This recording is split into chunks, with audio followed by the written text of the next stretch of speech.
Seorang pria berinisial FF warga Bekasi, Jawa Barat diduga menjadi korban tindak pidana perdagangan orang dan pernah bekerja sebagai admin marketing judi online di Kamboja, diamankan LPSK. Diamankannya korban lantaran dirinya mendapatkan ancaman secara verbal pasca pernyataannya di salah satu stasiun televisi swasta saat menceritakan pengalaman kerja serta resiko yang diterimanya saat bekerja di Kamboja sebagai admin marketing judi online. Sesuai dengan kewenangan, LPSK memberikan perlindungan darurat kepada FF. LPSK memberikan perlindungan darurat kepada saudara FF, salah satu korban TPPO judi online di Kamboja. Jadi saudara FF ini karena pernyataannya di salah satu stasiun televisi swasta kemudian mendapat ancaman verbal melalui Instagram pribadinya. Oleh karena itu, sesuai dengan kewenangan LPSK yang bisa memberikan perlindungan terhadap saksi maupun korban tidak pidana, maka kita bisa memberikan perlindungan darurat dan kita segera menghubungi yang bersangkutan.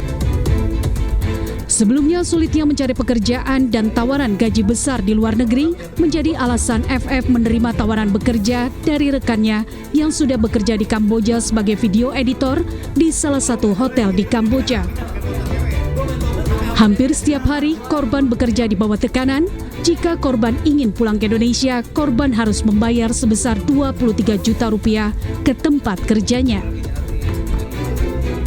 Dari Bekasi, Jawa Barat, Rahmat Hidayat, iNews melaporkan. Polres Batu mendalami kemungkinan adanya unsur kelalaian kasus kecelakaan wahana wisata Pendulum di Jawa Timur Park 1. Memeriksa 6 saksi, polisi juga menghentikan sementara operasional wahana Pendulum hingga penyelidikan selesai.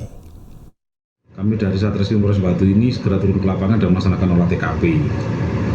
Dari olah TKP ini kita memerintahkan kepada pihak Jatim Park untuk menghentikan wahana tersebut agar tidak digunakan terlebih dahulu sambil menunggu proses penyelidikan dan penyidikan selesai. Kami juga sudah melakukan pemeriksaan terhadap 6 orang saksi. Salah satunya adalah pihak operator dan pilot, dia yang membidangi di wahana itu. Sudah kita lakukan pemeriksaan. Ke depan kita akan melakukan penyelidikan mendalam terkait dengan perkara ini, apakah ada unsur kelalaian sehingga mengakibatkan seorang pengunjung ini luka. Di awal kita datang dan kita melaksanakan olah TKP itu sebetulnya untuk alat pengaman ini sebetulnya bisa digunakan. Dan itu dicek oleh operator bahwa itu pada saat itu ketat.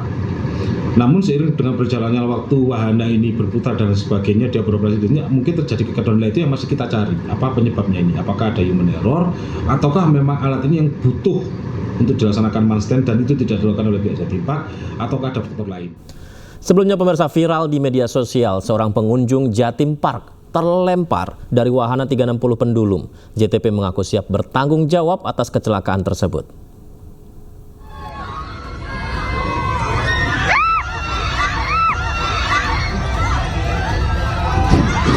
Inilah video detik-detik pengunjung Jawa Timur Park 1 terlempar saat naik wahana 360 Pendulum. Video ini viral sejak Kamis kemarin di berbagai akun media sosial. Menanggapi hal ini, pihak manajemen Jawa Timur Park melalui manajer marketingnya akan bertanggung jawab. Kejadian tersebut terjadi tanggal 8 April kira-kira sekitar jam 4 sore. Untuk pertanggung jawabnya seperti apa? Yang jelas kami segera melakukan tindakan evakuasi, mengamankan korban dan juga pengunjung yang lain, mengevakuasi korban dan membawa korban langsung ke rumah sakit terdekat yang bekerjasama dengan manajemen rumah. Akibat peristiwa ini, korban mengalami patah 2 buah tulang betis kanan, patah tulang jari tengah tangan kanan, dan patah tulang jari manis tangan kanan. Dari Batu, Jawa Timur, Denny Irwansyah, iNews melaporkan. Menteri Agama Nasaruddin Umar hadiri pelaksanaan bimbingan manasik haji nasional di Asrama Haji Pondok Gede, Jakarta Timur. Dalam kegiatan tersebut, Menteri Agama Nasaruddin Umar memberikan materi pembekalan secara langsung kepada calon jemaah haji dengan mengangkat tema Menggapai Haji yang Mabrur. Kegiatan ini diikuti oleh 100.000 calon haji secara luring maupun daring dari berbagai penjuru Indonesia.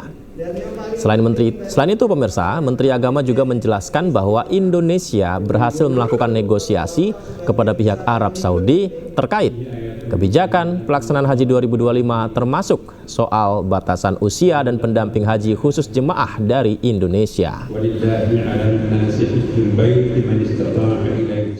Ya pemirsa, jelang malam Paskah ribuan jemaat hadir untuk mengikuti Sabtu Vigili yang merupakan bagian dari rangkaian perayaan Paskah.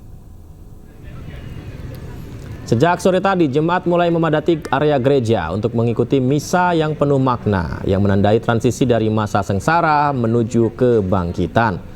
Misa berlangsung pukul 5 sore dengan pengamanan yang cukup ketat di area sekitar gereja. Kembali di iNewsroom, pemirsa, ribuan santri dalam Forum Ukhuwah Islamiyah menggelar aksi solidaritas untuk Palestina di Jalan Malioboro, Yogyakarta. Mereka mengecam kebiadaban Zionis Israel yang telah menjajah Palestina.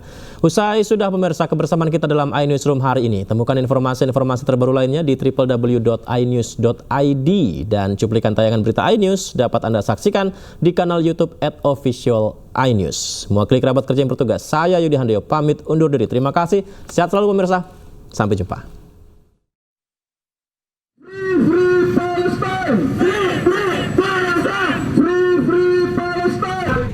Aksi solidaritas untuk Palestina ini digelar ribuan santriwan dan santriwati dengan long march di sepanjang Jalan Malioboro hingga titik 0 km Yogyakarta pada hari ini. Dalam aksi ini selain membentangkan spanduk dan membawa poster, mereka juga menggendong sejumlah replika jenazah sebagai simbol anak-anak yang menjadi korban serangan Israel. Dalam orasinya, mereka mengecam kebiadaban Zionis Israel yang dinilai telah menjajah Palestina. Akibat serangan tentara Israel telah menewaskan puluhan ribu warga Palestina, di mana 17.000 diantaranya adalah anak-anak. Membunuh anak-anak kecil, 17.000 lebih anak kecil syahid di Palestina. Sisanya sebagian besar adalah wanita dan orang-orang tua. Ya, penjajah itu adalah bangsa yang paling pengecut di seluruh dunia ini, karena mereka hanya berani melawan orang-orang yang tidak berdaya. Sementara itu, ribuan santri yang tergabung dalam Forum Ukhuwah Islamiyah tersebut juga menyerukan para pemimpin dunia untuk tidak tinggal diam. Harus ada upaya mendukung perdamaian, bukan penjajahan. Dari Yogyakarta, Gunanto Farhan, iNews melaporkan.